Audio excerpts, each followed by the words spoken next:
Well, hello, everyone, and welcome back to the VHS Doom podcast and rental store. It's me, Dylan. I just wanted to say a big thanks to everyone for your patience on us getting this episode out. Baby Doom, little Mr. Doom, was born on June the 1st, weighing 7 pounds, 2 ounces, 20 inches long, super healthy. The family's doing great, but that's why obviously there's a delay on this episode. I had about an hour and 10 minutes done when my wife went into labor, and that just, cut it off. So Mikey and I are going to try to record again next week and start getting caught back up. You may have a guest appearance here or there while I'm out, but just wanted to say a big thanks to everyone for your patience and for sticking around. Also, I want to say a big thanks to Troy for being our newest Patreon subscriber. He is an awesome fucking dude. He's been supporting us since the beginning, and he's supporting us even more. We appreciate you, buddy. All right. Talk to you guys soon. Peace.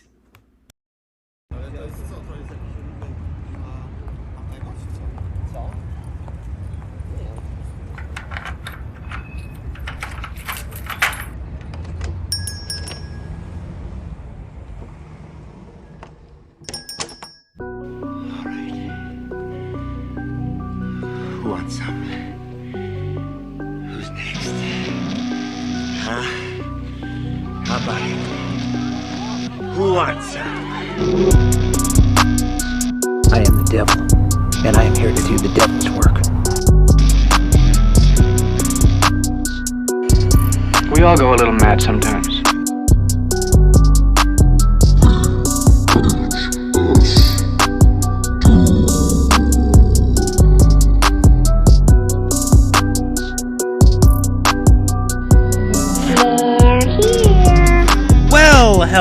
Hello, and welcome back to the best place that you could be right now, the VHS Doom podcast and rental store. I'm your humble host, Dylan Crutcher. We're so glad that you guys are joining us once again this week for another dive into the shelves of madness. We hope that you all enjoyed our last episode where we had the true pleasure of speaking to a legend in the horror world and in the film world in general, Mark Shostrom, everybody. It was awesome. It was a blast getting to hang out with him for a couple hours. And honestly, those couple hours went by in no time. It really did. So, it was awesome. And I felt like I was talking to a friend, it was really cool. He's a class act. I hope he comes back soon. Dude, he has so many amazing stories and insights into the world of film and into the world of effects. And he said he hasn't. Yeah, music too. He hasn't made an effect since, I think, 2011. He hasn't made practical effects since then. But he is just a wealth of knowledge. And who knows, maybe he'd try his hand again at some point or get back into it. Maybe if we make a short film and I can pay him enough, we could get him to make a Henrietta 2 for us or something. Oh, my God. If we actually get Brava up and running. Holy shit. Wouldn't that be just the wildest fucking thing to ever happen? We'd have but anyway, better kills than we were thinking of. All right. Dude, Mark, I can't thank you enough for coming on the show. We had such a good time, and best of luck in everything you do. And I can't wait to see your next project, which you told me about that I'm not going to leak, see how that turns out. So anyway, as always, this week, I'm joined by my ever nefarious, dastardly, can-cracking, and always awesome co-host, Mikey Muter. What's up, buddy? We should get those air horns. Yeah, right. I should put that on the soundboard. Yeah. Here, we'll do this one. Yay! He's here. All right. What's up, bud? Nothing much. It's the usual. I don't know. Not really much. Just living. Just okay. I mean, just I don't know. I'm alive. Every week, it's like getting everything ready for a baby, doing the stay-home dad thing, that kind of stuff. Right. Right. No, I hear you. That's good. Yeah. So Carla has this line that I don't know where she picked it up. Maybe work or from somebody, a therapist or something. I don't remember. But it's like, I'm here. I might as well do shit. So that's what I'd be doing too. I'm just here, so I might as well be doing shit. All right, friends. Well, if you haven't heard me, pander to you in a little while, guess what I'm doing today? I'm fucking pandering. I'm begging. Give me your shillings, please. So we have a Patreon, and we have 3 different tiers that you can join at. It's a fucking cool place to be. We have cool perks like you get an invite not just to our live stream, but into our studio. You have the ability to come into our studio and hang out with us in real time and ask us questions about what's going on. It's really cool. We prioritize anybody who joins us in our Riverside, which is the program that we record from. So if you join our Patreon, you automatically get access to every episode when we're recording. You get to see all the behind the scenes, see how the sausage is made, as Paul from Mutant City says. Also, you get a custom member card that's numbered, so you know you want to get in on those low numbers. And you also will get at, I think the second and third tiers, like silver and gold, will ship a VHS, random VHS to your door. And I have a fucking lot. I wish I could show you my wall. It is covered in tapes. And I'm actually going to pick up a few more today. Don't tell my wife. Also, shut up, Mike. So if you join at our gold level, is she gonna be mad when I send you these boxes, which I'm going to be doing in like the next couple weeks? No. She'll be fine. She Dude, there's like 4 boxes of DVDs and Blu-rays. That's okay. She supports my podcast, and this is part of the podcast. But if you guys don't join, and I can't send out some of these tapes, then I am going to get yelled at. Luckily, this week I think I'm sending out 5 or 6 tapes. So there are a couple going to Patreon. There are some going to a contest that we ran on Instagram. I finally got the boxes to ship them in. I was kind of trying to wait until we got our stickers so I could send them out to everybody, but the stickers are running a little behind, and I don't want to keep people waiting on the tapes, so we're probably just going to ship those out. But anyway, if you join at Gold, we'll also ship you a VHS Doom shirt from our store, so that's pretty cool too. Anyway, that's enough of my begging, I guess, but please join our Patreon, and please subscribe and give the show a rating wherever you're listening. If you can't join Patreon, we understand. That's all right. But if you can open up the app that you're listening to this on and give us a little star rating, that would be super helpful. It goes a long way to supporting the show and turns us into the body melt creatures that are right there on Mikey's Blu-ray case. So when you leave me a rating, every time that happens, that's what I look like for a few minutes. That's the level of excitement that I have. I go, You just like rip your face off. Yeah. So, please leave us a rating. That's super, super helpful. Also, we really haven't done much with YouTube, but if you're, on YouTube a lot and you want to give us a follow, we're starting to put our cooler episodes up there. And also, I guess we can start going live there, which is cool. So this is our first or second time. Permits. Right. My internet, I upgraded the package and it's still a piece of shit. So, what can you do? All right. That's that. Oh, check out the merch store, vhsdoom.com. You can scroll all the way to the bottom, or you can go to Dorktees. It's DORKTEEZ.com. And anything that's in the VHS Doom category, all of the proceeds go to supporting the show. So that's that. Yeah. All right. Also, we want you on the show. So if you're a producer, a director, an actor, you have a project going on, if you want to promote anything, we love to collab with podcasts as well. But if you guys want, to come on the show for a roundtable episode or an interview, we would love to have you. You can get a lot of cool ass Grindhouse shirts if you guys are watching. This is our new one. Mikey's screen. That's the show shirt. Yeah. That with that guy who had a boombox on there. So it's pretty cool. It's a nice shirt. They're really super fucking comfy. He works in the back with me sometimes. Oh, that's what Hugh used to look like before he was possessed. Yeah, that's Hugh. It's you. Yeah, that's Hugh before his incident. So yeah, but there's some cool fucking shirts on there. Check them out. It's a good time. We even got mugs. We got an old ass mug with an old ass logo. I got to get rid of that. We also got an old ass one from Dylan's other podcast. Oh yeah, the Doombox podcast. Yeah, that's an old one. But I should put out another episode of Doombox like once a year. I should make one Doombox. We should put it on our Patreon. Yeah, that'd be fun. That'd be like a music episode. That'd be cool. Yeah, right. Something like that. We can start jumping into bands. All right. Anyway, so do that. and we appreciate it. Most importantly, leave us a rating. That's super helpful. We just want to keep growing the show and getting more cool people involved. Oh, fuck. We started a Letterboxd. So we should probably talk about that. Which you won't let me in. Yeah, I don't know why. It wouldn't let me in, then I changed the password, and then it lets me in, now it won't let you in. I don't fucking know. But maybe one of us can be the updater, like have the login and the other one just send the reviews over and we can copy paste them. I don't know. I think we are. That, I think we're the VHS Doom podcast on there. It's VHS Doom. VHS Doom pod. Yeah. Yeah. So if you want to follow along with what we're watching, we're going to start putting notes in there once we figure it out. But yeah, so check that out too. All right. That's all we got. Mikey, how the fuck have you been, buddy? I've been good. Good. Just doing, stay-home dad stuff, getting ready for the baby, watch a couple movies, watching wrestling with my son. I have been playing the new Dead Island game past a month or two. It's been pretty good. Okay. Came out a year and a half ago, I think. But yeah, it's really fun. Cool zombie game. And then, can we just talk about the movies I watched? Yeah, let's get into it. What you been watching? All right, so I watched The Church from 1989 from Michele Soavi, one of Argento's collaborators. Oh, is he Italian? Yes.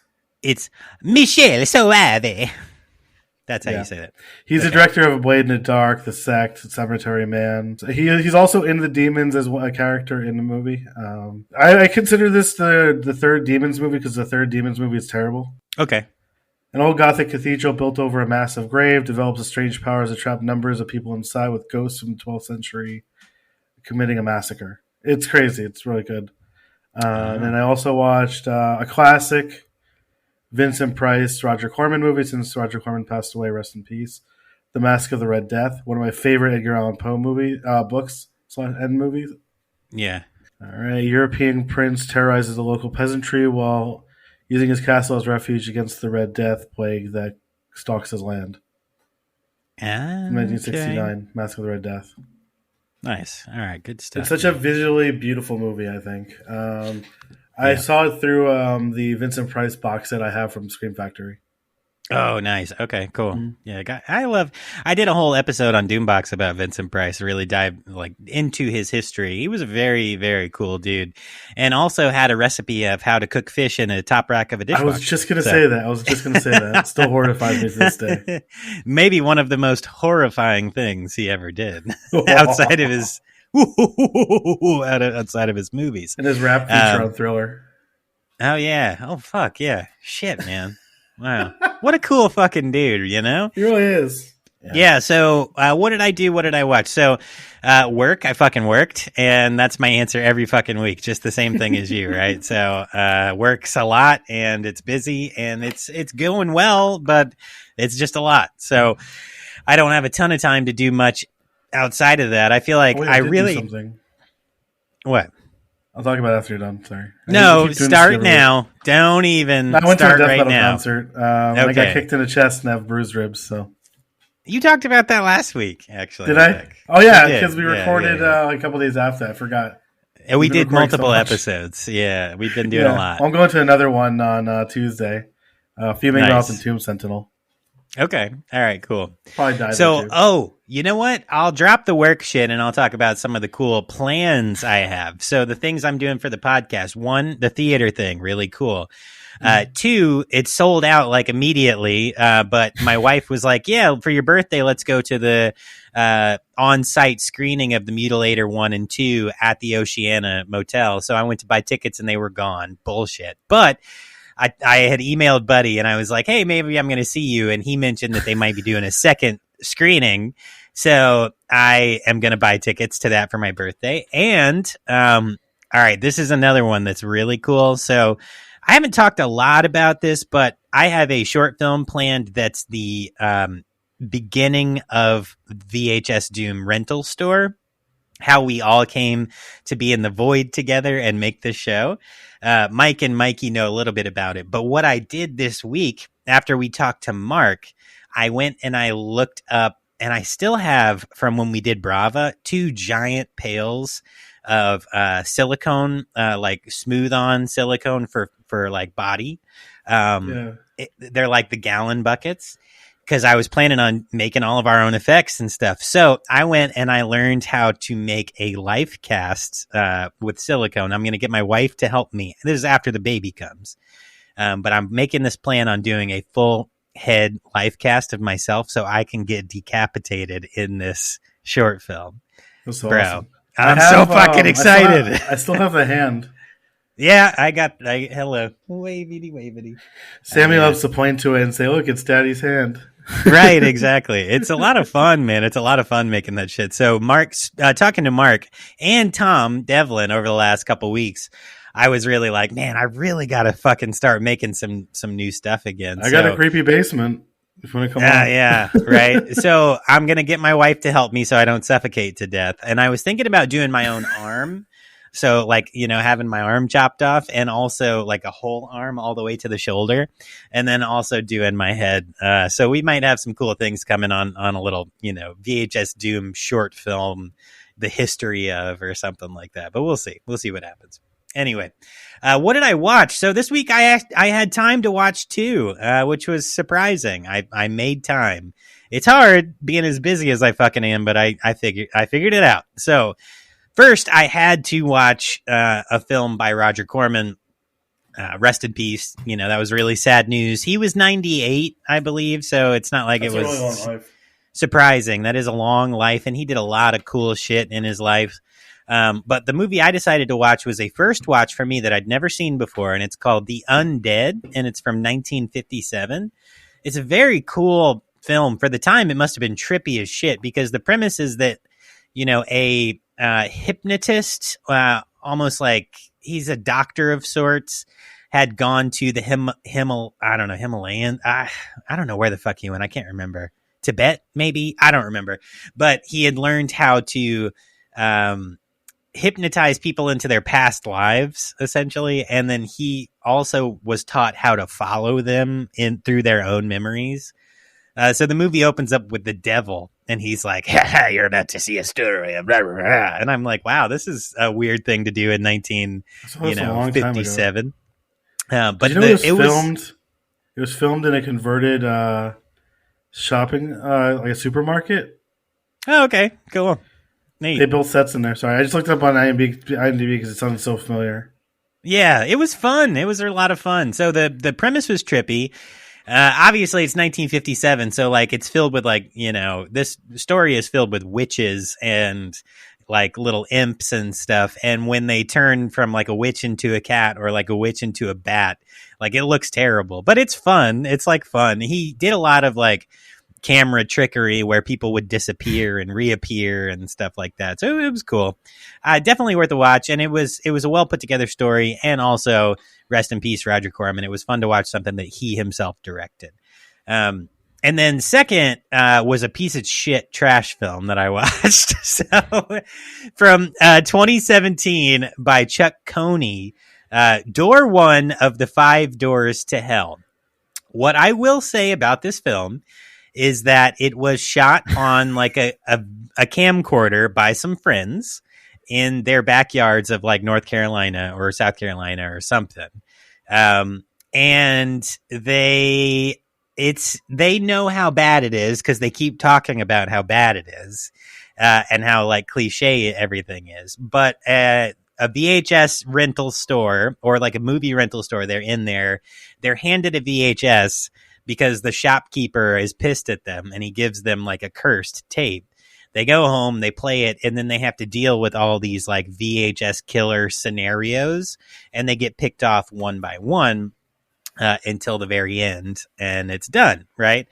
It was so bad, but in the middle of the movie, there is a giant penis monster that comes people to death. So I don't know if I can say that on YouTube without getting in a lot of trouble, but I said it anyway. I think you'll be okay. I think if you say it towards the middle of the video and not in the beginning, you're good. Okay. And as long as it's like not like slurs or anything. I mean, I think. Yeah. Well, this is not a podcast for children, so please don't watch this if you're a child. Yes. So it is a ridiculous fucking movie, and I am not going to tell anybody to go watch it, but it's on Tubi. Tubi, sponsor us. You know the drill. We want to be your VHS recommended, or recommending podcast. We can tell your viewers what to watch every week of your ridiculous catalog. Yeah, Tubi. I couldn't find my DVD Sponsor of the Slime pod. City, so I watched it on Tubi. Oh yeah, they have that. They have everything, man. They have everything. So, but surprisingly, Tubi, get it together because you don't have Near Death by Joe Castro, and I do on VHS. So, hello. Anyway, Oh, man. yeah. So that's what I did. That's That what I Brain watched. Scan episode. If you guys were watching it on the on YouTube when we post it, if we do post it on YouTube, that was a lot of gore. Holy shit, dude! Yeah, I don't even know if we can play all of that. That was a lot of sex and a lot of gore in that film. Like mixed Joe together, Castro. too, at some points. You're a wild man, Joe Castro. If you listen to this, so all right. Well, that's what we did. That's what we watched, and Follow him on as Instagram always, oh yeah, he's following the show, I think. As always, it's time to get you checked back in from last week. Hey, wait, Dylan, did we get in those energy drinks? Oh yeah. I ordered the case. I ordered the case of the ghosties for you. Yeah, Okay. they're over there. I have them on that side of the counter. All right, cool. So, last week we sent you home with a very, very cool list. It's actually a curated list from Mark Shostrom that he put together himself. He picked one of my favorite movies of all time. Well, I forgot you had to leave. Yeah, I did. He Les Diaboliques is one of my favorite movies of all time. Yeah, he picked some really, really cool films. Life was crazy. Yeah. Oh my god. Yeah, so his curated list for us was awesome, and he gave us an overview of each one as he talked about them. But first was To Live and Die in L.A. from 1985. So let's get you checked back in there. All right. Freaking. Yep. We have Life Force by Tobe Hooper from 1985. What a crazy vampire movie. Mm-hmm. Yep. Good stuff. He said about that one that he has been watching it over the course of like 20 years and has come to like it more and more every time he's watched it. He didn't work on it, did he? No, he didn't. Okay. No. I don't think so, at least. That was a canon one. Next, he sent you home with Body Heat from 1981, which he said is the finest example of film noir, and that's by John Barry. All right. And then he sent from 1955, Les Diaboliques, which he sent us the link for. It's on YouTube, actually. I have the Criterion Blu-ray for it. Nice. And then lastly, for the family, for the kids, he did pick something. He said that might be a little bit of trouble for him, but he got it. He picked The Artist from 2011, which is an Oscar-winning film I had not heard about, but it seems like I think really Jim cool. Gaffigan has like a comedy special parodying it called The Fartist. Oh, nice. Okay. Yeah. I like that. Jim Gaffigan, the fartist. All right, cool. Yeah. All right. Well, everything looks to be in order, man. So Okay, hold on.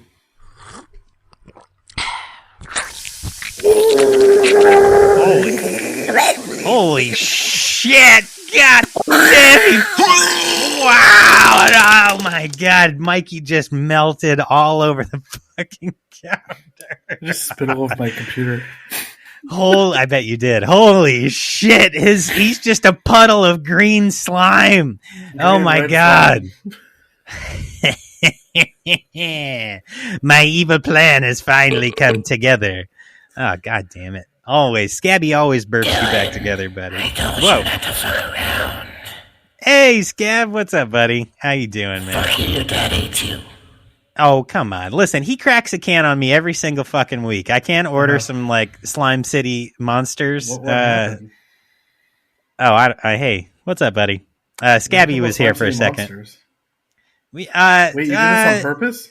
Well, I kind of got tired of every week you cracking cans on me, so I ordered you. Did you just take another drink of that? Yeah, I'm immune now. Oh, you're immune now.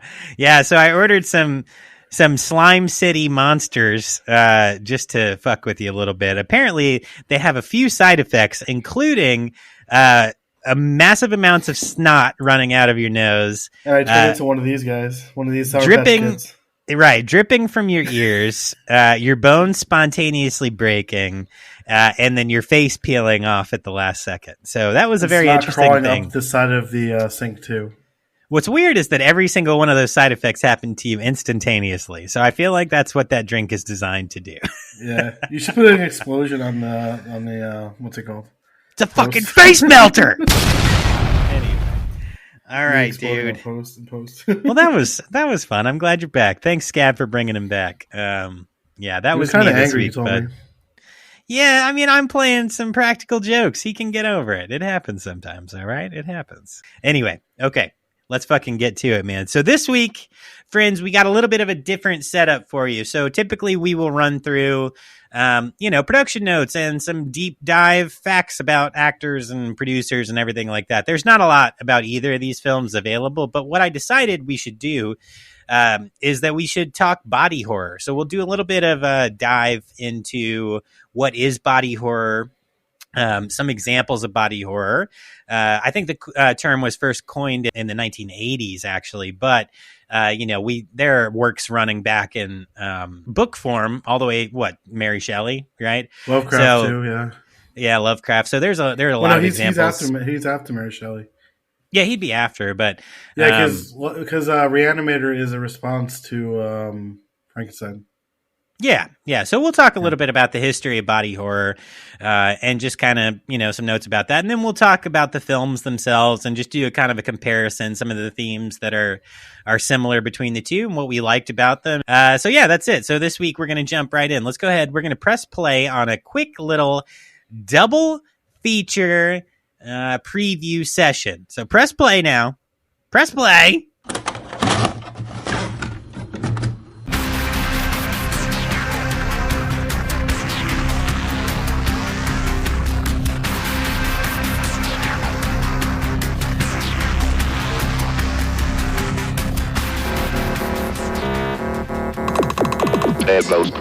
Welcome to Terra's new dead end. The first phase is hallucinogenic.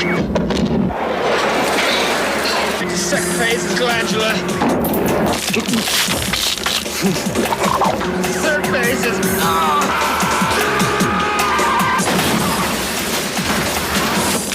Body melt.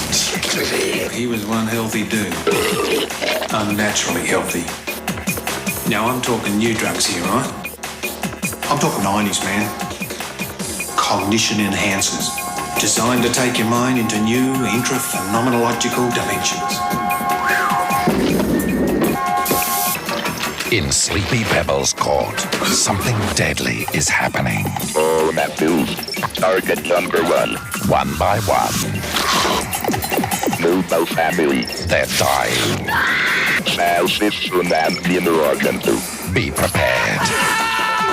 Cheryl and Brian ran positive pregnancy. Because nothing can prepare you for the horror. Up until their birth, babies are the ultimate parasite. The madness. Something is wrong. The fury.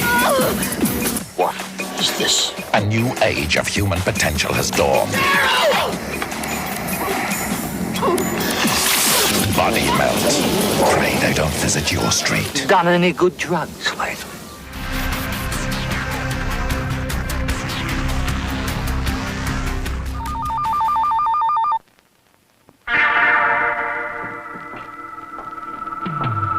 Hey, not bad. At least this one's clean.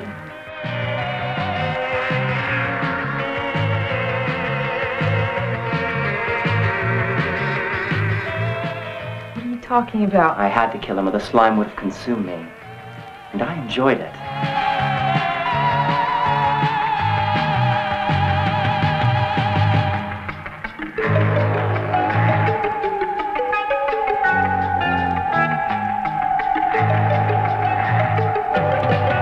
Has that wine ever made you hallucinate or do anything strange?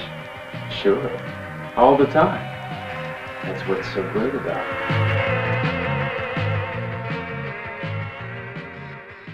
Why do I always get attacked? I don't know, man. It's a weird thing, isn't it? Hell, Shorty looked so good, I used her piss as crab boil. Nutted so crazy, I got 108-degree fever. Smoking on Congolese dick wick, looking for a signal. I went dark I gotta make a new long one. time ago. Packed her asshole so tight, she pushed out a Okay, that's enough. That's enough. Bro, I gotta make a new Liberty Mutual commercial. I really do. Oh my god. All right, cool. So let's fucking go. Mikey, you got the back of that box, buddy. As I said, I couldn't find my DVD of Slime City, so I just want to bring up the thing for it. Okay, so I'll read the one for Body Melt first. Residents of a peaceful Pebble Court, Holmesville, are being used unknowingly as test experiments for a new body drug that causes rapid body decomposition, melting skin, and painful death. Then, take them to Slime City. Slime City. A student moves into a rundown building in New York City. His bizarre neighbors make a concoction in their apartment they call wine, and it makes him mutate. Okay. Into a deformed killer. Nice. All right, good shit, man. It's kind of hard to do a double feature box read. What? A lot of concoctions. Many drinks in these films. Lots of concoctions. Some of them look like seltzer. Some of them look like yogurt. So we'll get through all of that. Himalayan yogurt. Himalayan yogurt. Why is yours blue? It's because I like that color. That guy was so awesome. Roman. Not Roman. Roman. Like an art punk. Right. All right. So real quick, a couple of cast crew notes, and then I'm going to really rapid fire read through the plots of each film. And then we're going to jump into some body horror overview. We'll talk about the films themselves, and then we'll get the fuck out of here. It's a pretty easy episode, but it's a fun one. So Body Melt is a 1993 Australian independent science fiction black comedy body horror film directed by Philip Brophy and written by both Brophy and Rod Bishop. Now, Brophy and Bishop are ex-members of the art punk group, which is not words, it's symbols. It's the Right Up Right arrows. I think they're just called Right Up Right. Is it Right Up Right? I've never heard of them. I'm looking at their wiki. It's called Tisk Tisk Tisk. Tisk Tisk Tisk, and their symbols are Right Up Right? I'm just kidding. Fuck off. That is awful. Oh my god. It's the Bloodhound Gang. Baby. Fucking shit, bro. So the pair also apparently composed the film's soundtrack. So cool shit. Now, we'll talk really quick about, let's talk about people involved in that project, I guess, because I don't want to get out of order too much. So it was produced by Rod Bishop and Daniel Scharf, starring Gerard Kennedy, Andrew Dado, and Vincent Gill, as well as others. Cinematography was by Ray Argall. It was edited by Bill Murphy, and then the music, as I said, was by those two. It was distributed by Beyond Distribution and View Cave, as well as 21st Century Film Corporation and Umbrella Entertainment. It was released on. They put out a lot of good Blu-rays. Sorry. Yeah, it was released on December 15th of 93 to an 81-minute runtime in Australia. Now, Slime City, on the other hand, is a 1988 American science fiction comedy body horror that was written and directed by Greg Lambertson. It stars Robert C. Sabin, Mary Hunter, Bunny Levine, and Marilyn Oren. In the film, an unmarried couple moves into a rundown apartment in New York City. The man accepts an offer of wine from his new neighbors, but the wine turns out to be a mysterious liquid. After drinking the wine, the man starts shape-shifting into a slime creature, essentially. Some players in this, it was both directed and written by Lambertson. It was produced by Peter J. Clark and Mark Makowski. And then the music was by Robert Tamaro, and it was distributed by Camp Video on VHF, Shakorama, Horror Cinema on DVD, That's one I have. And then Media Blasters on Blu-ray. It was released in 1988. The budget apparently was only $100,000, and it has an 85-minute runtime. So those are the real quick overviews of each. Now, I figure what we can do is go through quick plot synopsis on each. So I'm going to run through these quick, and then we'll jump into body horror. So for Body Melt, the residents of Pebbles Court, which is a suburb of Holmesville in Melbourne, are unknowing test subjects for a new variety of quote unquote Vimaville. Am I saying that right? Vimaville? Yeah, Vimaville, yeah. Vimaville. Dietary supplement pills that arrive for free at their mailboxes. The pills are designed to produce the ultimate healthy human, but have unexpected side effects, including hallucinations and mutations. Despite the attempts made to warn the townsfolk from a previous test subject who is now undergoing rapid cellular decay, he arrives too late and crashes his car and is killed by tentacles growing out of his throat. The pills are consumed by the residents of the neighborhood and produce liquefying flesh, elongated tongues, exploding stomachs, exploding penises, imploding heads, monstrous births, tentacles growing out of the face, living mucus, sentient placentas, and other gruesome transmutations. That was creepy. It was. Ultimately, more and more of the residents of Pebbles Court mutate or die horrific deaths until almost every character has been dispatched. So that's the quick synopsis of Body Melt. Now, for Slime City, quick plot synopsis. Alex and his girlfriend are looking for an apartment to move into. He then moves into a rundown apartment in New York City. Their neighbor seduces Alex while his girlfriend is still living with her parents. His neighbors provide him with a strange drink that they call quote unquote wine, and Alex proceeds to drink it. After the incident, Alex begins to shapeshift into a yellow killer slime creature called Zachary, which is a ghost essentially that's possessing him, an old witch man. He finds that the only way he can return to normal is to commit murder. His girlfriend must learn the secret of the apartment and the brutal massacre that took place centuries ago. I guess that's kind of the real brief overview. She deals with the final form of Zachary, which was wild. So that's the quick overview of each film. Do you think, Mikey, we should talk about the plot points of the film first, or just do the overview on the body horror information? When you mean plot points, you mean like our notes? Yeah, our notes. Yeah, we can do the notes first. I mean, I don't have that many. I do have one I just thought of for Slime City that I should have written down, but I feel like we should never get rundown apartments in New York City because basket case in this movie. I feel like in the 80s, all of the apartments in New York City looked like that, though. You never know that, or there's like Frank Zito, the killer from Maniac, chilling with mannequins in his house. That's true. Yeah, well, he might show up and be like, "Hey, can I see your pictures?" I don't know. Whatever.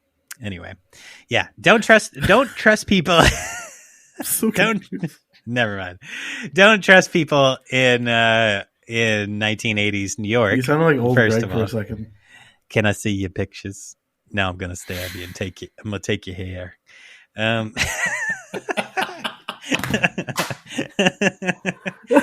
my god. Anyway. You need a shirt of old Greg dressed as Frank Zito from Maniac. Yes. I'm gonna take you here. Have you ever tried Bailey's from a shoe? Holy shit. Fuck, that's awesome. That's a great crossover. I'm gonna write that note down. Hold on, give me a second.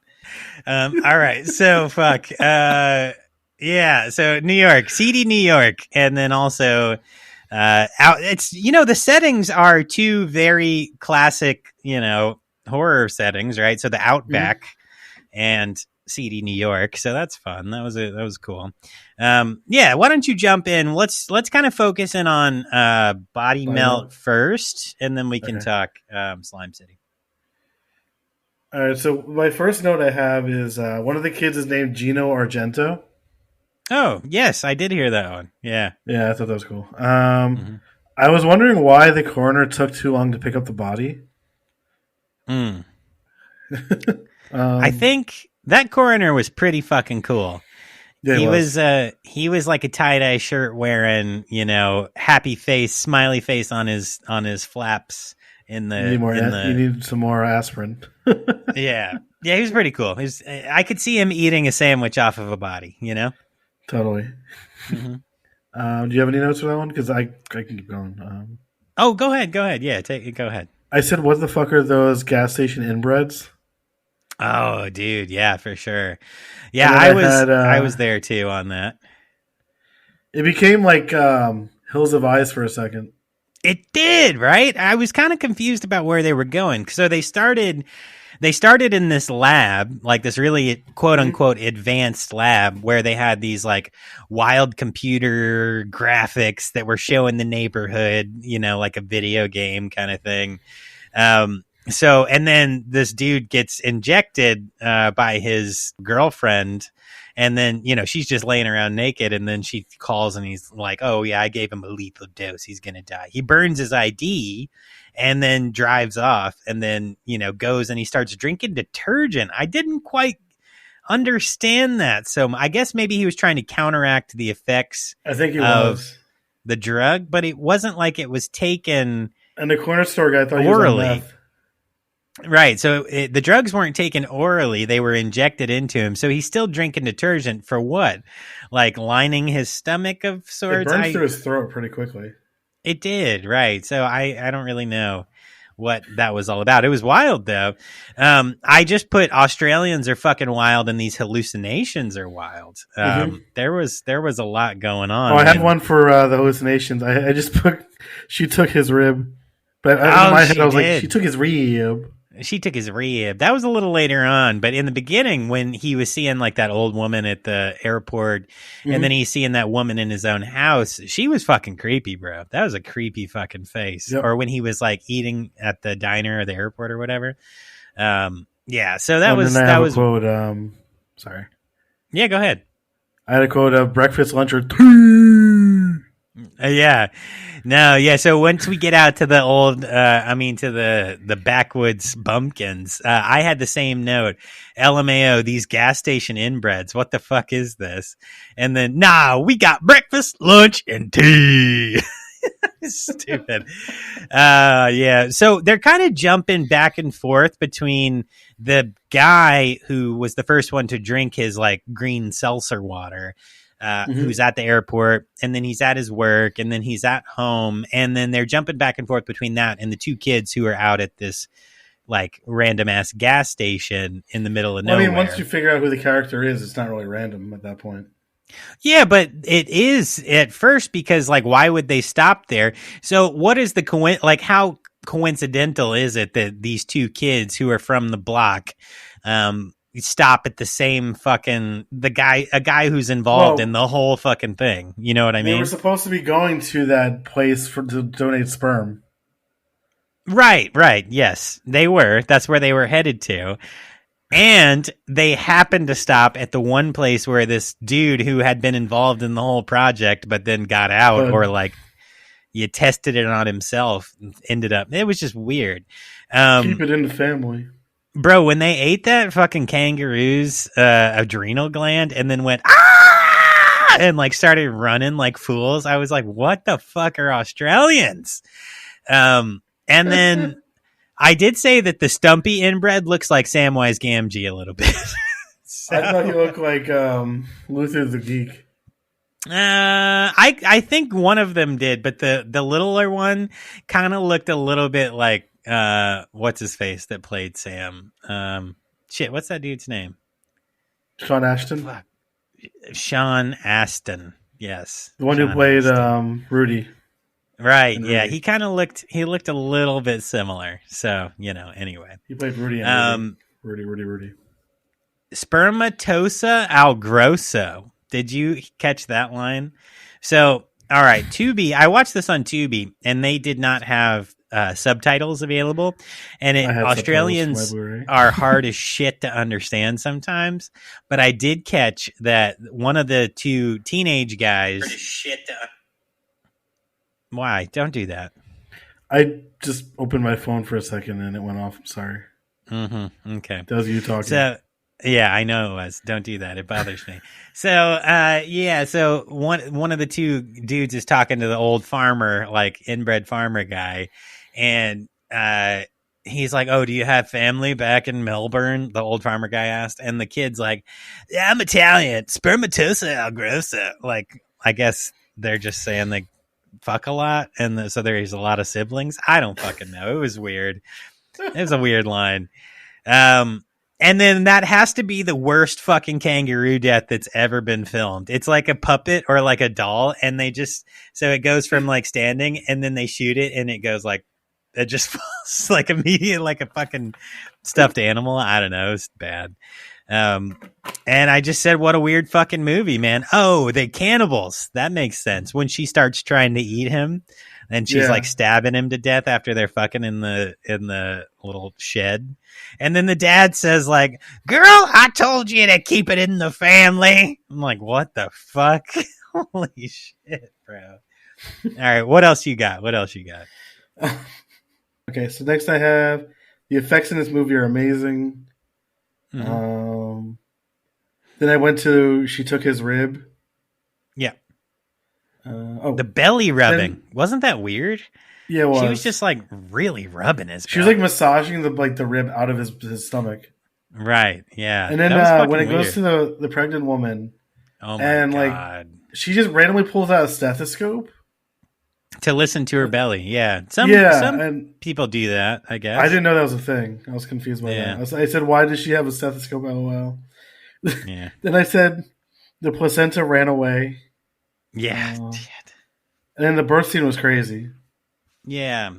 Not to dive into Slime City too much, but when the placenta runs away, and also in Slime City when the brain tries to crawl away, very similar, effect styles and stuff going on. Yeah, I noticed that too.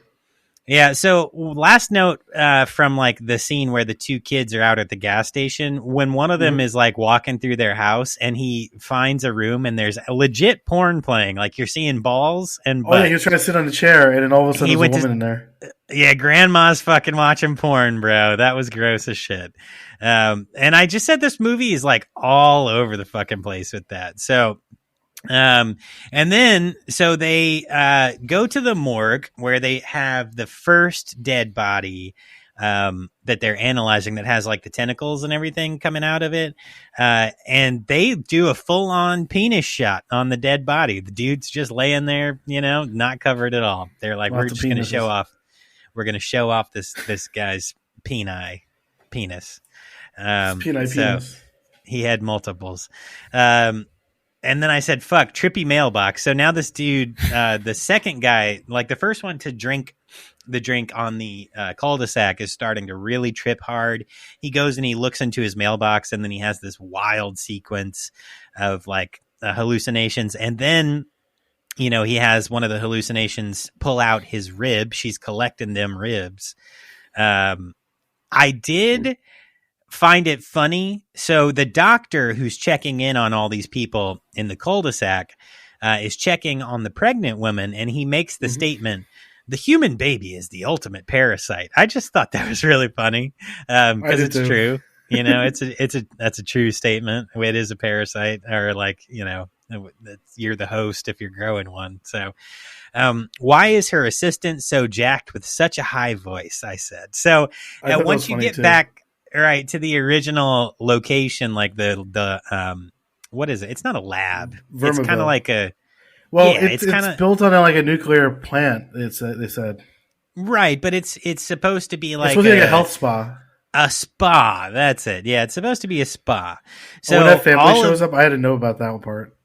Right. So yeah, another family on the cul-de-sac decides to go out there. Well, so everybody who works at the spa is like a fucking bodybuilder.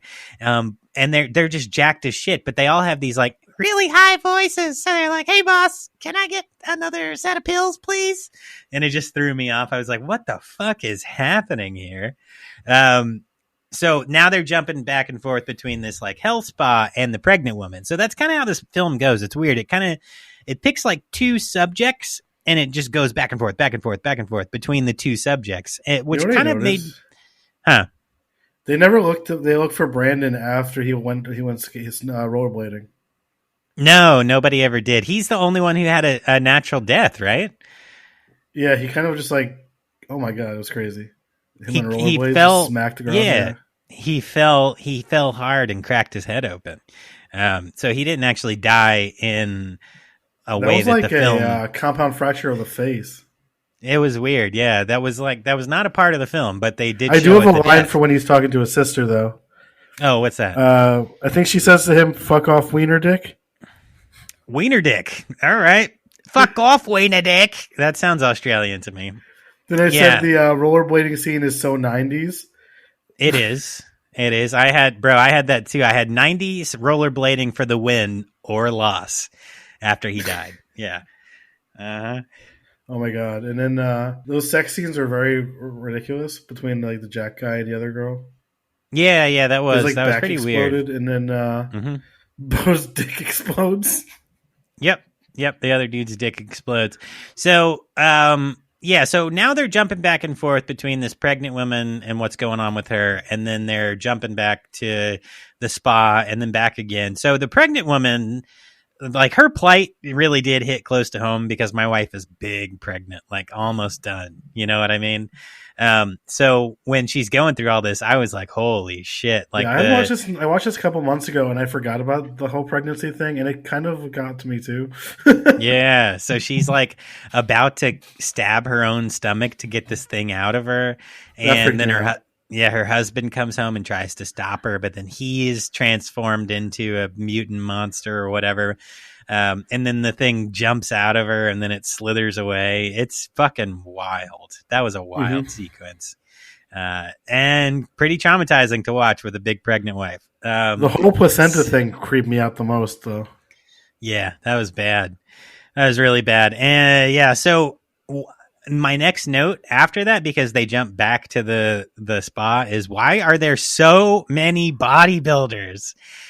It's just and two. Then no, there were more than that. Like when they went to the warehouse, there were like 3 or 4 bodybuilders. They were like bodybuilders. No, it was just Bo and the guy with the high voice. You sure about that? I felt like I saw more of them. No, there's like 2 of them. Dude, it's even on the cover. It's just the 2 guys. Sure. It's just those 2 there, but I think there were more in the warehouse. What was the smaller one's name? Do you remember? Dick Explode. No, Dick Explode is Bo. Oh, then Back Explode. Yeah, what's the high pitched guy's voice name? High pitched voice Back Exploder. I don't fucking know, bro. I have no fucking clue. I'm gonna guess like Jimbo or something. Fucking Dundee or I don't know, something like that. So I hate snot. Like snot bothers the fuck out of me. I do not like Thompson snot. Started like snotting everywhere. When he started having snot and it was like crawling up the sink wall, I was about to die. Yeah. That was fucking awful. It was so bad. And then the kid dies. He goes rollerblade and he dies in the half pipe. I did say here the juxtaposition of bodybuilders and body melt victims is very interesting.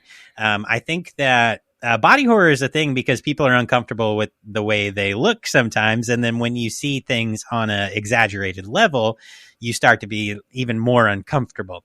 But having those examples of what is like, typically or socially pedestaled, I guess, like put on a pedestal, the ideal image of what a person should look like or what you can look like or whatever, compared to people completely breaking down and falling apart, is very interesting. And they did that in both movies. We'll talk about that a little bit on Slime City 2. But I just found that interesting. And then last note for me was fucking hillbillies, man. When they fucking are at the end, they're getting that dude out of the truck and, it's just gross. So that was my last note. I stopped kind of taking notes after that. I did like the very end where the last guy from the cul-de-sac, the husband, was like spitting slime balls everywhere. That was pretty fucking cool. And then the corner delivers the line, "Death by hypernatural causes." Oh yeah, hypernatural. Yeah, I did like. And I liked how Pud had the like additive that would make them stop exploding. But it's funny that obviously they didn't realize that until that point, and it's been like what he said, 20 years. Right. So obviously he's a very bad scientist and doctor, right? Dr. What was it, Carrera or something? I can't remember. Yeah. So obviously the hillbillies had been using the drug on themselves to like enhance their abilities. So when Dr. Carrera walks up and the hillbilly dad is like, "Oh, you're still driving that Mercedes," Dr. Carrera says, the line that's like, "Oh, you still have that super hearing, I see. You're welcome," or something like that. So they were using the drugs on themselves, the hillbillies, so they have super abilities, but they lost some looks for it. That's for sure. I want to just say that dude who rips his face off and then rips the doctor's ear off. Oh yeah, that effect of the face was brutal. That was brutal. That was a very, very cool artistic design, which is iconic, really. I mean, it's on the cover, but if I see that ever again, I'm going to notice immediately what it's from. It was a wild. That's what I look like when my allergies are in full effect. That's what I look like every time we get a new subscriber on any of our platforms. I just get so happy it explodes. All right, my face melts. So that's all I got for body melt. You got anything else? No. No? All right. Wrap up on that one. I like it. It was a lot of fucking fun. It's freaky deaky. And if you got a pregnant wife, be careful because you might get queasy. But that was cool. All right. So moving on to Slime City really quick. Wait, I forgot to ask. That was your first time watch, right? This is a first time watch for both of these for me. So yeah. Okay. Uh-huh. All right, so moving on to Slime City. Slime City, bitch. What's what are your opening notes on that? I was just going to talk about the movie with you if you want to start your notes. Okay, that sounds good. Yeah. Yeah, you're good. So, there are a few. So I started with no roaches in the fridge this time. That's like classic New York apartment stuff, right? So, Alex and his girlfriend, what's his girlfriend's name? I can't fucking remember. Lori. Right. Yes. Played by Mary Hunter. Played Lori. Okay. So when Alex and Lori walk into the apartment and they're checking it out, first of all, there are those two creepy ass old women out front and they're like, nah. Well, the one wants him to have the apartment. The other one's like, I guess. Right. And then they go up there. He's checking it out. No roaches in the fridge is a line. And then they see his neighbor, which I just put that outfit in her hair. Holy shit, bro. Like, that was wild. She was like Elvira / Cher, or something. That was a I good have something to say about two. that one. Well, yeah. When they had that, quote unquote, the first sex scene, they're both clothed still? Yes, 100%. Right. Yes. Yes. So technically neither of them would die in a slasher movie, right? But so she looks like a wild woman and Alex is obviously a horny toad because he's like, oh man, look at that. And then he meets Roman, which I found hilarious. He was. Hi, my name's Roman. He's my favorite character in the movie, I think. Yeah, he was poetic. He said, I thought it was cool because he was saying, man, no writer gets famous until after they die. That's why the piece I'm working on, I write one line a year until I'm dead. Heavy dying. I was like, wow, what a fucking pretentious fuck, but okay. And then I did say, God damn, those are some loud ass neighbors. So Alex moves in, his, sexy neighbor lady brings home a man and there's a lot of sex noises and then screaming and then that guy dies. And then he does work at a video store. I was just gonna say it reminded me of the one from Video Violence. Right. Yeah. It's a very classic video rental store, which is cool. I like seeing that. They had some, it looked like the wall right behind them. It looked just like Video Violence. So I guess that was that like classic pick the box out, bring it over here. I'll put the tape in it after you pay kind of thing, that was pretty cool. The pudding, that was disgusting. That was really disgusting. Himalayan pudding in both green and blue. No, I got your chair. I got you some. Did you want to try it? I think you sat on it. Oh, that's all this green stuff on my butt. Oh, gross. It's itchy. That's weird. Anyway, so both of these films prominently feature green beverages. So I felt like this was a great, combo of films. So Alex is drinking. I thought they would go together because like they're good body horror splatter movies. Yeah. So Alex is drinking like green wine-ish drinks with Roman, and then they have the green seltzer beverage in Body Melt. So, yeah, that was cool.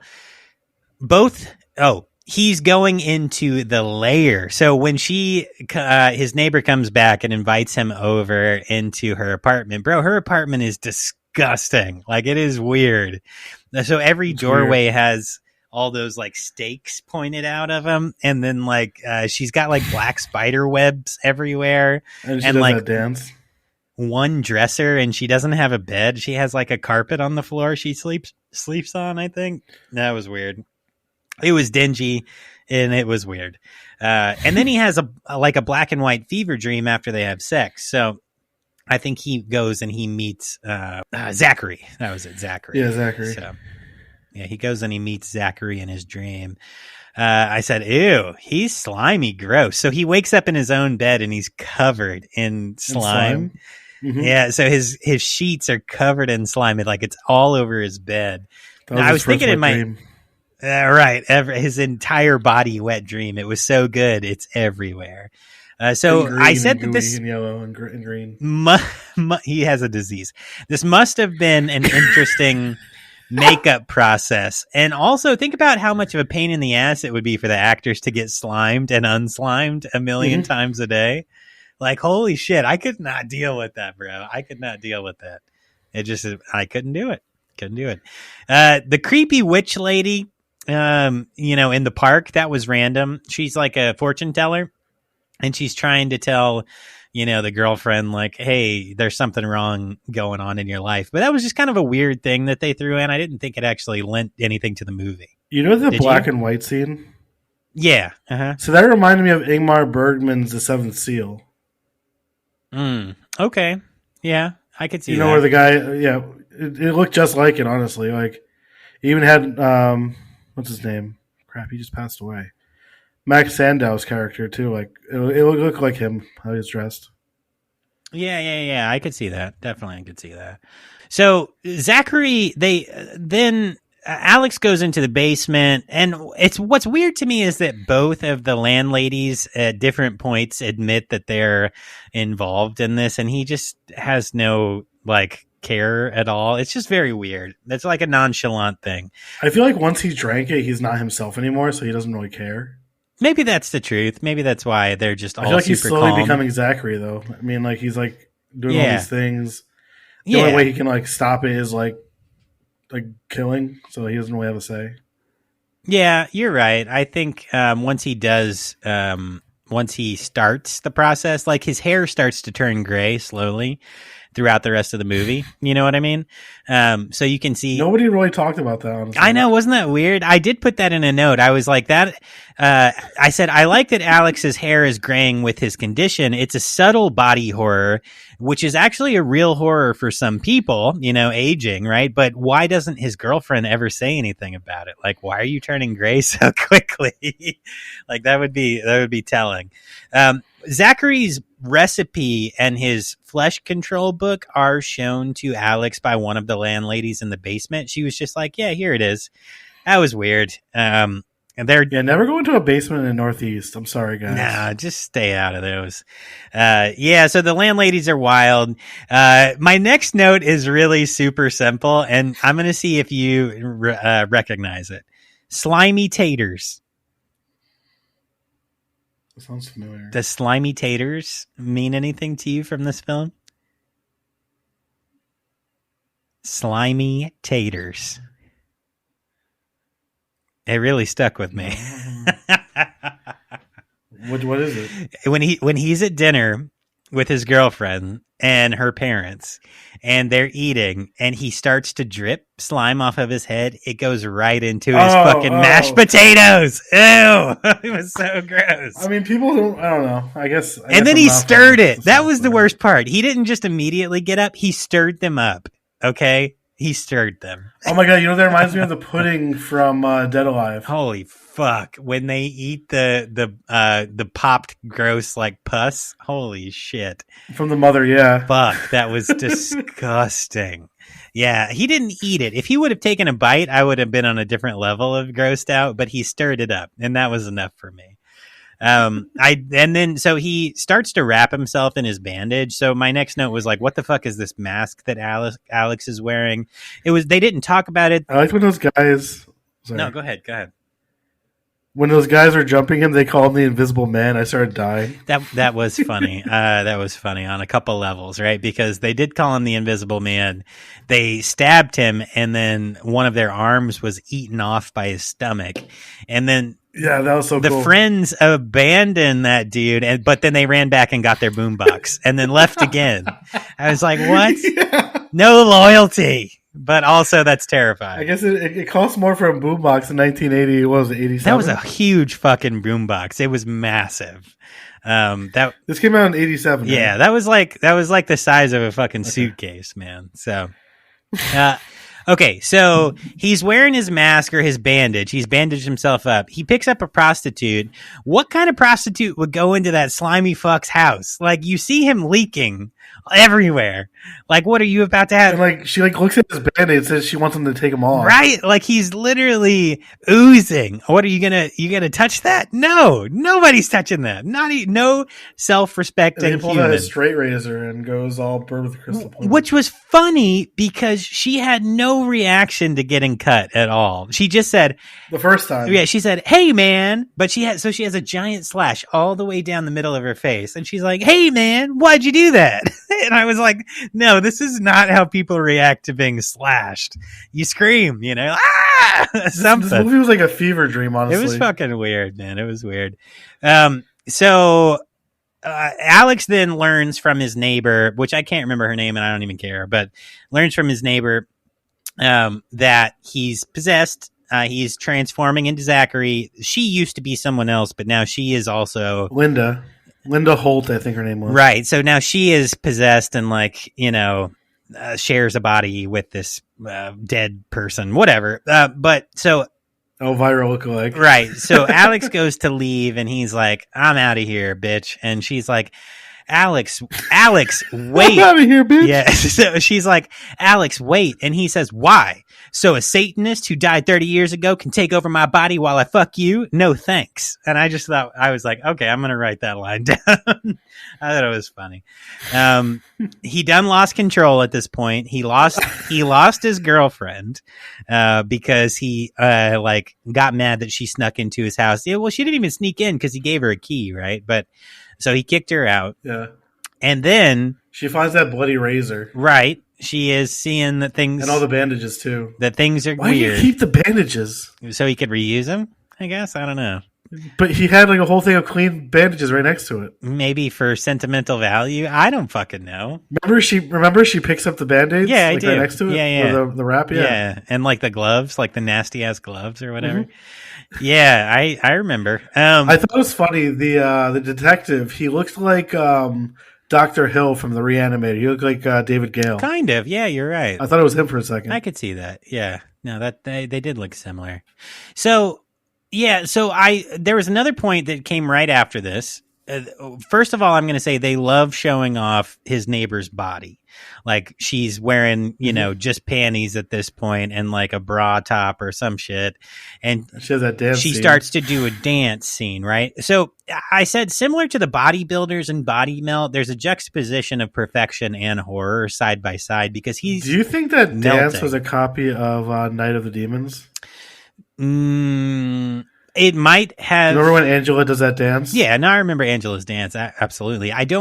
Maybe they put in a dance because of that. When did Night of the Demons come out? 86? Let me see. I think it came out before this. So Slime City... 1988. Slime City was year after. Released in 88, actually. So... Oh, so they both came out the same year. Yeah, then it might have had nothing to do with each other, which is interesting. Just weird that the goth girl's doing the same dance in both movies almost. Right. So anyway, yeah, so they similar to not the same dance, but you know what I mean. Right, dancing. So similar to the bodybuilders and Body Melt, there's a juxtaposition of perfection and horror. So she's dancing while Alex is literally melting. So you're seeing this perfect, quote unquote, perfect, according to the standards of the time, body next to someone who's completely falling apart. It's just an interesting theme between the two of these. So now then he goes and he attacks the group of guys. Well, he gets attacked by the group of guys and then bites off dude's arm. I found it funny when Alex's friend showed up and he said, he sees him sick, like yellow faced or whatever, and he's like, "Dude, what have you got? Mhm. VD, herpes, leprosy?" Like, it's just what, bro? But he bludgeons his head into the floor. Right, It was so brutal. cracks his skull open, and while his neighbor just watches. Honestly, the first kill with the homeless guy with the tire iron. Oh or the yeah, pipe, yeah, was pretty brutal too. That almost looked real-ish. yeah. That one Like, was it looked brutal. You're almost right, real. and that I kind of forgot about that one. Yeah, the homeless guy who asked for some That was quarters. so funny. Yeah, dude, you can have your And quarters he gives back. it back to him. Right, and then gets murked. He's like, "Why are you disrespecting my house?" Right. Yeah. Oh, that was sad. He's like, "You Oh, come in man. here and disrespect my home." Mm-hmm. So now, Alex and Lori comes over after Alex has killed his friend, and I think he went and he fucked his neighbor again or whatever. And then This time without clothes on. right, so Lori comes over and they are making out on the couch, and he looks normal, and then they go have sex in the room, like she's finally like up to having sex with him, which was weird because she knew a lot of bad things were going on. She'd been approached by a detective. She had been asked about him. She'd been asked about where the friend found a bloody was. knife. She found a bloody knife. Straight razor. But She yeah. found the bandages. She found all that shit, and she still fucked him. I guess. And the woman's shoe too. Right. The prostitute's shoe. So I wasn't sure why she went ahead with that. But then after she goes out and she's reading through a book on the kitchen table, and he comes up behind her, puts his hands on her shoulder, gives her a massage, and then starts to like try to kill her. And he's like, Yeah, he says that he had so much fun killing his friend. He thinks he's going to have even more fun killing her. like, how much better will it feel to kill you? Right. Yeah, that was wild. Mhm. So he tries to kill her, and at some point he grabs her and kisses her, but he's like leaking slime. So it was a slimy ass, nasty kiss. And then she cuts him open, like guts him, and his guts fall out, and they're like a bunch of hot dogs. is what it looks like. And he tries like grabbing them. Yeah, it was so funny.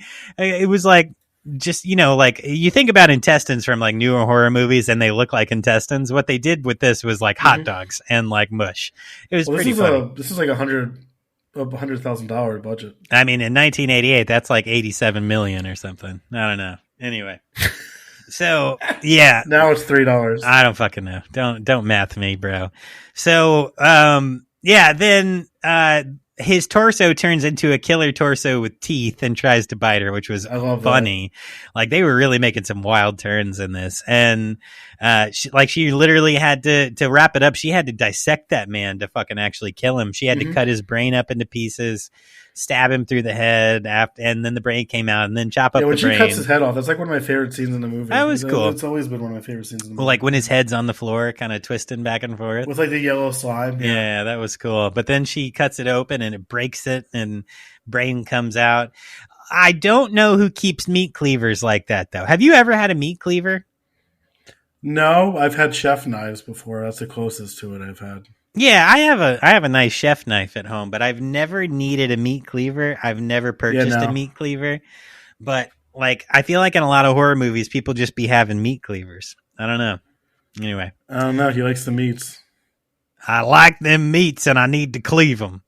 Right. I don't know, man. Cleaver meats. Call me Cleaver. Yeah, so anyway, that's all I got for those two. You got any wrap-up notes on Slime City? I thought it was cool that Greg Lamberson worked with Trauma when he was the PA for production assistant for Class of Nukem High.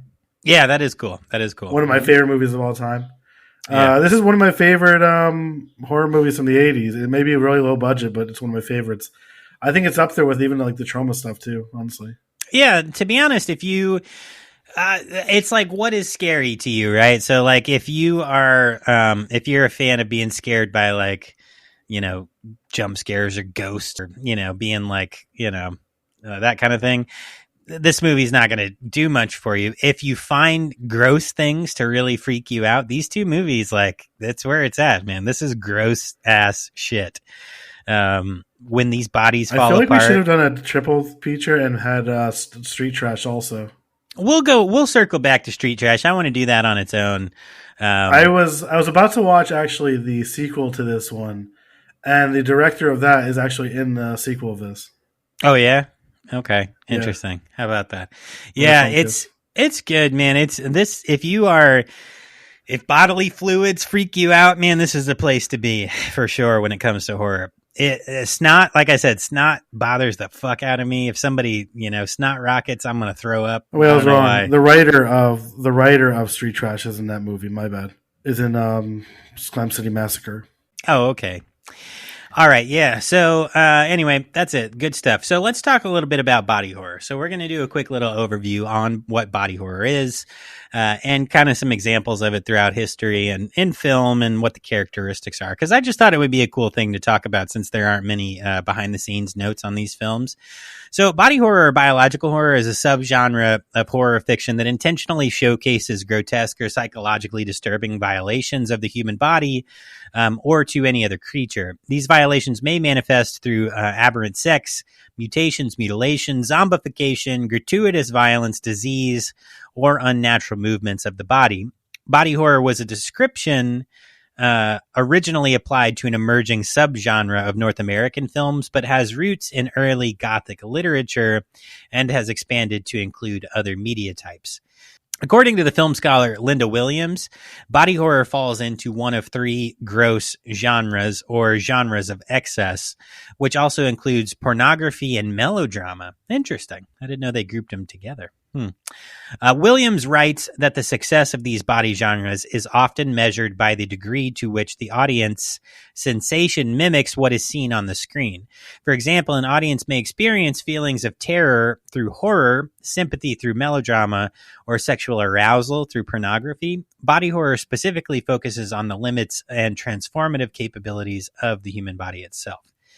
It's often overlapped with, but is distinct from other horror subgenres. For example, while elements of mutilation may be present in body horror, other similar subgenres such as slasher, splatter, or monster horror may also share that trope, but differ in the message and the intent.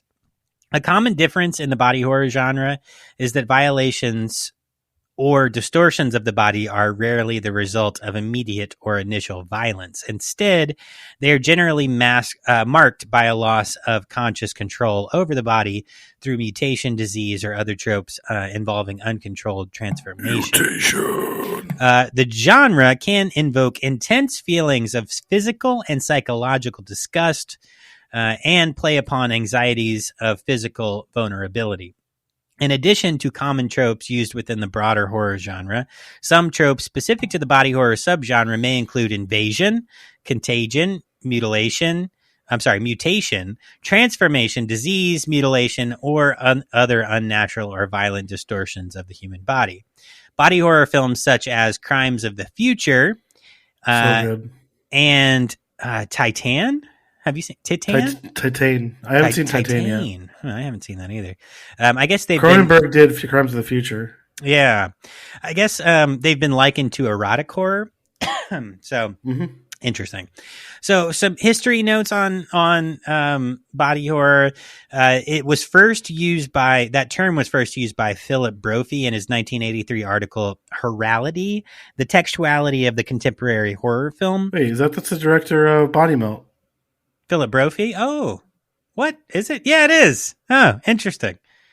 He wrote an article about it well before his film came out, like 10 years before his film came out. Yeah, that's interesting. Interesting. How about that? So, so he coined the term to describe an emerging subgenre, which occurred during a short golden period for contemporary horror film. Although Brophy coined the term to specifically describe a trend within cinema, film director Stuart Gordon notes that the body horror trope had existed before its adaptation to the screen, most notably within fictional writing. In literature, Mary Shelley's Frankenstein from 1818 is a very early example of the body horror subgenre within fictional writing. Oh, I thought you were about to say something. You just be huffing sometimes. I was about to cough. Sorry, my allergies are pretty bad today. Oh, you're good. The success of Gothic horror in the 19th century in combination with the birth of science fiction as a literary form is thought to be the origin of body horror as a literary genre. According to Halberstam, by focusing on the body as a layer of fear, by focusing on the body as a locus of fear, Shelley's novel suggests that it is people, or at least bodies, who terrify people. The landscape of fear is replaced by sutured skin. Franz Kafka's The Metamorphosis is another early example of body horror literature. It shows Gregor Samsa transform into a large bug for unknown reasons, and that work has influenced other body horrors like The Fly. Oh boy. What was better, The Fly or The Fly 2? I mean, the remake of The Fly. I love The Fly 2 a lot, but I think The Fly 1 is great. I think it's crazy that Mel Brooks produced it, but he didn't put his name on it because people thought it would be a comedy if he did. Interesting. Yeah, I guess he is synonymous with funny films, right? But yeah, no, I love Jeff Goldblum. Sorry, it's Jeffrey. Jeff Goldblum as The Fly. Yeah, it's so disgusting when he like pukes. Oh my god. Yeah, right. On the arm. Yeah. I haven't watched that. But you do have in the second one with the face scene where like the face gets ripped off, which is great. Yeah. Good shit. You have to cover more Cronenberg. Speaking of, have we done a Cronenberg? No, we haven't. But I want to do Shivers or Rabid soon. I just rewatched Rabid a couple weeks ago. It's almost like criminal that we haven't done Cronenberg yet. It's I know. Wild. We didn't even do Videodrome. Yeah. Or Scanners. Right. I think we recommended Scanners a couple weeks ago. We did. Yeah, we did recommend Scanners. Okay, that's the closest. All right, let me wrap this last paragraph up, and then we'll get on to our reviews if you have those ready. So, just in film, body horror, just a very small snippet. Canadian filmmaker David Cronenberg is considered a principal originator of body horror through early films such as Shivers and Rabid, just as Mike He's said. the guy. And his remake of The Fly. However, body horror tropes existed within film prior to official recognition of the genre. Early examples of the body horror genre arose out of 1950s American horror cinema, including The Blob, The Fly, both of which set the standard for the genre due to the film's primary focus of mutation and visceral special effects. Many contemporary films of the horror genre, those produced after 1968, including body horror, are considered to be postmodern in contrast to classical horror. Because of this, delineations between the genres are difficult to define, since postmodernism is concerned with blurring boundaries between categories. The body horror genre is widely represented throughout Japanese horror, which is very true, and within contemporary media such as anime. Katsuhiro Otomo's 1988 film Akira is an early example. My favorite anime of all time. Nice. Yeah, that is so fucking good. Yeah, is an early example of body horror within anime. The film uses the genre to explore the notion of the adolescent body as a site of metamorphosis, a metamorphosis that can appear monstrous both to the figure undergoing it and to the outside world. You know, who's another good person who did a lot of stuff for like manga and anime? Junji Ito. A lot of his stuff is body horror. Yeah, I feel like I was just talking to a guy at work about that. He listens to the show. Shout out, you're the man. I'm not going to say your name, but you know who you are. But we were talking about Japanese, just Japanese general ideologies when it comes to a lot of their cinema, and just a lot. They just deal with a lot of weird stuff. Me and Mike, Cinematic PhD, were talking about Tokyo Gore Police the other day. Yeah. What did I talk to you about a while back on the podcast? I think it was like Zombie Ass Toilet of the Damned or Toilet of the Dead. Yeah, we did that something one. like that. Yeah. What episode did we do? No, we didn't do another one. We just did Battle Royale. Oh no, we did Battle Royale. Yeah, we did Battle Royale. No, I said we didn't do any other Japanese film yet, have we? No, we talked about, or I talked about one week. Was this Japanese or was it Korean? The movie where the doctor cuts up the couple. Grotesque, that's Japanese. Japanese, yeah. I talked to Grotesque, but yeah. And I think anyway. I talked about Ichi the Killer once, but yeah. Okay. Yeah, we'll have to do a spot, like a feature on one of them at some point. Anyway, All right. So let's go ahead and shoot out of this. We're going to move into our quick little reviews. All right, let's do Body Melt first. All right, so this one's from 2016. Extremely bad, yet incredibly funny, low-budget Aussie horror comedy full of gore, steroids, and freaks. That was 2 stars. Oh, is that it? Well, I guess we could just go to the 1 star from 2013. A confusing, plotless, low-budget mess of lowbrow humor, regulated shaped deaths, that merely saved by the neighbors Ian Smith and Gerard Kennedy. Okay, all right. But the best one is this is gross, campy, ridiculous, absurd, gory, nutty, hilarious. The 90s techno music, the computer voice only to help to create the zany world of psychopharma-induced crazed Melbourne. Not to be missed for anyone who loves good camp. All right. Thank you for your review. That was 4 stars. Oh, Jesus Christ. All right. Cool. Next, Slime City. There's only 3 reviews on here. All right. The there's 1 star, and there's one by a guy named Dylan. I wonder if it's you. Just kidding. Oh. All right, so it's not even 1 star. It's a half a star. Oh, shit. Striptease, excess gore, couldn't save this trash. 1 out of 10. Terrible watch. Watch a Toxic Avenger or Videodrome instead. Okay, well, I mean, those are both good recommendations, but also thank you for your... And then from somebody named Dylan, this is a 5 star. It's a very entertaining film. Great schlock film. One of my favorite melt movies next to Street Trash. Nice. All right. So, somehow, I couldn't shoot them. They ran away. Bye, Dylan. Every time, that one window. So, yeah, that one's a problem. Okay. All right. Cool. Nice. Well, thank you for those reviews, on that one buddy. Window. It is absurd. Absolutely absurd. That's why we need more Patreon members. Holy shit. All right, friends. All right, let's get you guys the fuck out of here. So grab your popcorn, grab your candies, grab your soda pops. This week you're going home with some dope-ass flicks straight from the shelves of madness. So this week we're sending you home. AKA my brain. First, we are sending you home with Ghoul School by Timothy O'Raw from 1990. A lab experiment. Oh, wait. Let me scan it out. Shit. All right, good. A lab experiment transforms high school students into flesh-craving zombies with an appetite for more than learning. Ha ha ha. Oh, right. Yeah, there's more to that. When the teachers realize what they've created, they can only run for their lives. All right, cool. Next, we're sending you with Cannibal Camp Out from Tom Fisher and John McBride from 1988. Some shot on video fun. Is it? All right. Oh, man, my notes jumped off. School and I are both shot on video.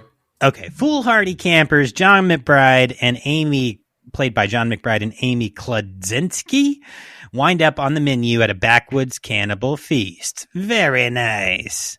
Next, you're going with The Dreaming Purple Neon by Todd Sheets from 2016. Purple neon, a new drug that gains in popularity, is requested by the Queen. Interesting. Next, you're going with Cat Sick Blues by David Jackson from 2015.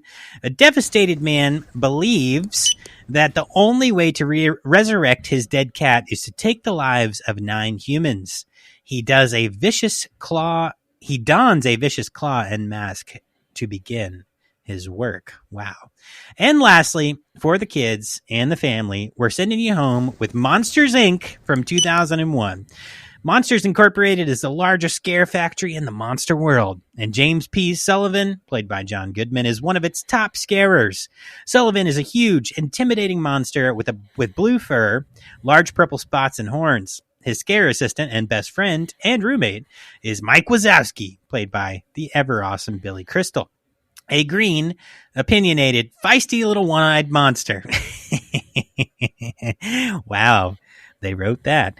Visiting from the human world is Boo, played by Mary Gibbs, a tiny girl who goes where no human has ever gone before and now needs to get saved. What a good fucking time. All right, Mikey. So next week, you want to make the announcement? What are we talking about? Yeah. We're going to do Tokyo Gore Police. Oh, shit, friends. Well, you know what that means.